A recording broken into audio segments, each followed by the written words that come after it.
وعلى آله وصحبه وسلم تسليما كثيرا وبعد السلام عليكم ورحمة الله وبركاته جبل النور ይባላል جبل النور ማለት ብርሃን የወረደበት ተራራ ማለት ነው ተራራው جبل النور ይባላል ዋሻው ደግሞ ጋሩል ሂራ ይባላል የሂራ ዋሻ ይባላል ይህ እንግዲህ ነብዩ ሰለላሁ ዐለይሂ ወሰለም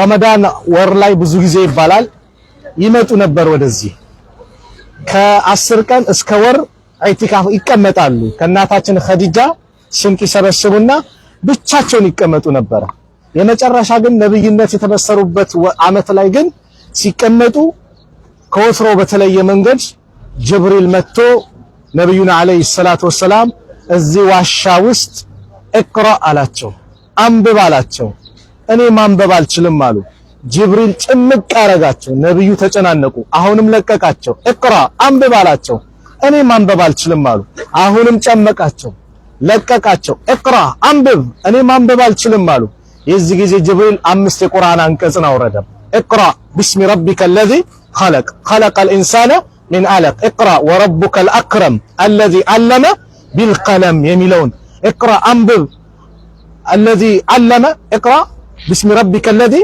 خلق يا የሰው ልጅን ከረጋ ደም በፈጠረው ጌታ ስም አንብብ خلق الانسان من علق اقرا وربك الاكرم አንብብ ጌታ ቸር ሲሆን علم الانسان ما لم يعلم ሰውን ካላሳወቀው ያስተማረው اقرا بسم ربك الذي خلق الانسان من علق اقرا وربك الاكرم الذي علم بالقلم እነዚህ 5 የቁርአን አንቀጾች ወረዱና ነብዩ ሰለላሁ ዐለይሂ ወሰለም ከወትሮ የተለየ ነገር ስለመጣባቸው ጭምቅ ብሏቸው እናታችን ኸዲጃ ጋሩት ደሲሩኒ ዘሚሉኒ ሸፋፍኑኝ ከናድቡኝ አሉ እናታችን ኸዲጃ ሱብሃንአላህ ወደ ደረቷ አስጠግታ ነብዩን ያባበለች አብሽር አላህ ባንተ ላይ መቼም መጥፎ ነገር አያመጣብህም አንተ ዝምድናን ትቀጥላለህ ለትናንሾች ታዝናለህ ታላላቆችን ታከብራለህ አማና ትጠብቃለህ የተቸገረን ትረዳለህ በጭራሽ አንተ ላይ አላህ መጥፎ ነገር አያመጣም ኸዲጃ ማለት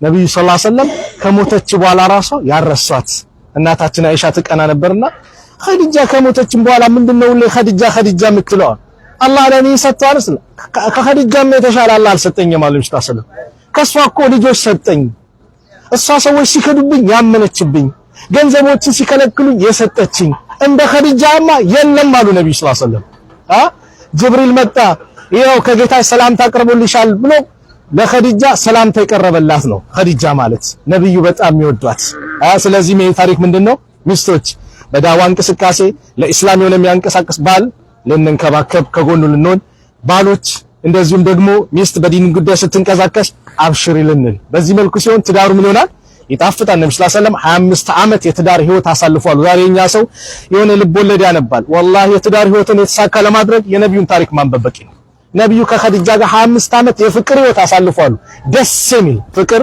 እስከ ጀነት የሚዘልቅ ማለት ነው ስለዚህ ይሄ ቦታ ላይ ኑር የወረደበት ነው የሰማይ ደብዳቤ የመጣበት ነው የጌታችን ደብዳቤ ከምድር ጋር የተገናኘበት የመጀመሪያው ቁርአን የወረደበት ነው ጀበል ኑር ማለት እቅራ ነው አንብብ ነው ኢስላም ማንበብ ማወቅ መመራመርን የሚያበረታታ ነው ኢስላም የእውቀት ዲን ነው እኛ ከአባት ከእናት ያዝምን ነው ሰው በእውቀት የምንይዘው ነውና እውቀታችን ላይ ጠንካራ ልንሆን ኢስላምን ልንረዳ ልናውቅ ቁርአንን በጣም ልናውቀው ልናነበው ይገባል ይህ ቁርአን የኛ መመሪያ ነው ዓለም በአጠቃላይ በቁርአን ቢመራ ጥሩ ነገር እንጂ መጥፎ ባልተሰራ ዛሬ ቂብላ የጠፋው ዓለም ከቁርአን ስለራቀ ነው ቁርአን የገደለ ይገደላል የሰረቀ እጅ ይቆረጣል ብሎ ህግ ሲያመጣ ሰዎች ብዙ ጊዜ እስላም ይቋወሙና ቤታቸው ሲመጣ ምን ያደርጋሉ ይሄንስ መግደል ነበር ይላል አንድ የሆነ እድሜ የደረሰው ህፃን ልጅን ደፈረ ሲባል ይሄን መግደል ነበር ይላል ኢስላሙ ከእንዳይመጣ ነው መጀመሪያ ያደረገው ወለኩም ፊል ቂሳስ ሐያቱን ያ ኡሊል አልባብ እናንተ ልቦና ባልተቤቶች ወይ በቂሳስ እኮ የገደለ መገደል የሆነ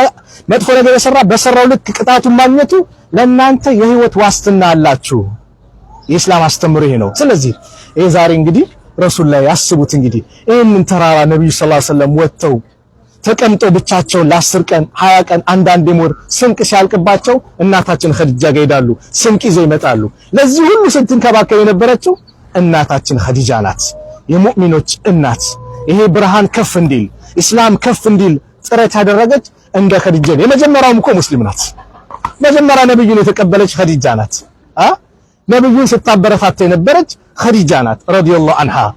ለኢስላም ብዙ ውለታ የዋለች ኢስላም ብርሃኑ ከፍ እንዲል ያደረገች አስተዋጽኦ ያደረገች ኸዲጃ ሱብሃንአላህ ነብዩ የመሰከሩላት። በቃ እድሜዋ 40 ነው።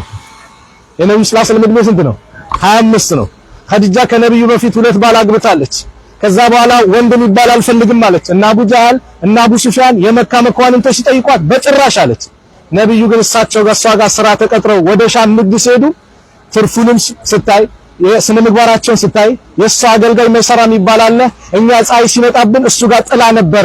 ነብዩ ኮን በኋላ ሲናገሩ መላእክቶች ነበር ጥላ ያደረጉላቸው።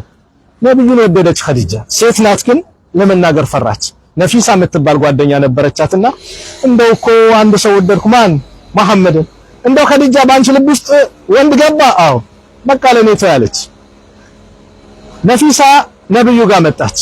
ነብዩ ጋር መጣችና መሐመድ ወይ አቤት እንደው ስራ ጀመርካል? አዎ በኸዲጃ የመጀመሪያው ዙር እንደው ትዳር ቢጤ ታዲያ አይታሰብም ወይ? እንዴት ተብሎ ገና የመጀመሪያ ነው እንደው እንደነ ኸዲጃ የመሳሰሉ ብላ ጀመረች።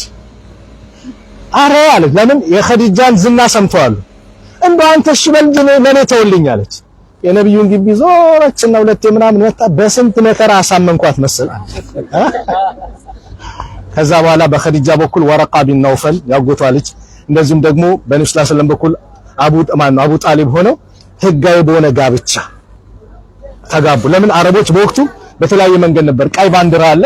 ያ ቀይ ባንዲራ ላይ ሴት ትቀመጣለች። ሁሉም ወንድ ከፈለገ እንደፈለገ እንትን ይላል። ሌላው ደግሞ ጀግንነት እንዲመጣ ይልና ከሚስቱ ጋር ይገናኝና ሌላ ወንድ ጋር ይልካታል። ከሁለቱ ዘር ተቀላቅሎ ጀግና የሆነ ወንድ ይመጣል ብሎ ያስብ ነበር። በጣም የተጨማለቀ ሀያት ነበር። በዚህ ሁኔታ ነብዩ ሲወለዱ ሱብሃንአላህ ህጋዊ በሆነ ጋብቻ ነበር ነብዩ ሰለላሁ ዐለይሂ ወሰለም የተወለዱት። ጥርት ባለ ሲያገቡም ደግሞ በዚህ መልኩ ተጋቡ። ኸዲጃ ለነብዩ ሰለላሁ ዐለይሂ ወሰለም የሰጠችው ነገር ቀላል አይደለም።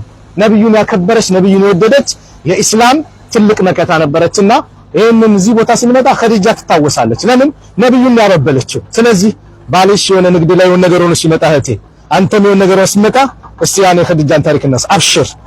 ዛሬ ንግድ ተበላሸ፣ ነገ ይስተካከላል፣ ነገ ነገሮች ይስተካከላሉ፣ አብሽር ብለን ባልሽን ልታጠናክሪ።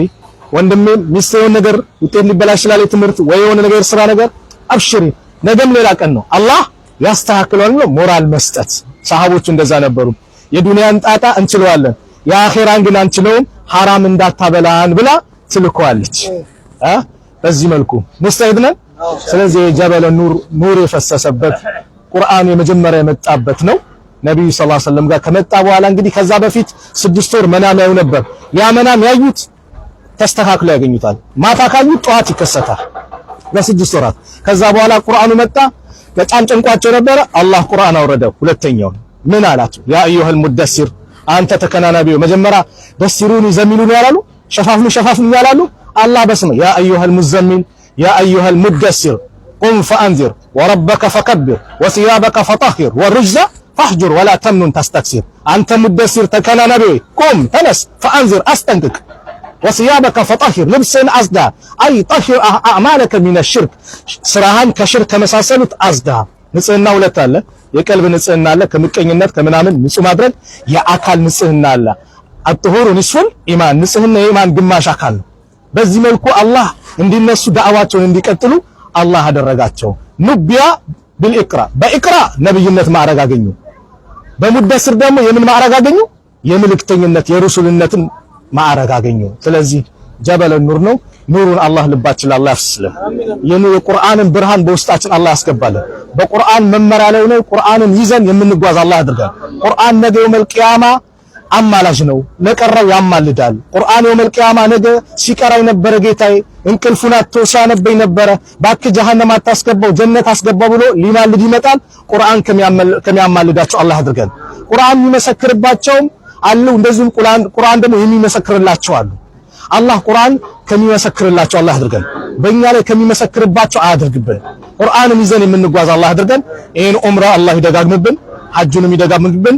እንደዚሁም ያልመጡ ወንድሞቻችን ደግሞ ያ ረብ በዚች ምድር ላይ የሚረግጡ አላህ ያድርጋቸው። ለወዳጆቻችን በአጠቃላይ አላህ ይወፍቃቸው። ሀገራችን ሰላም አላህ አድርገው።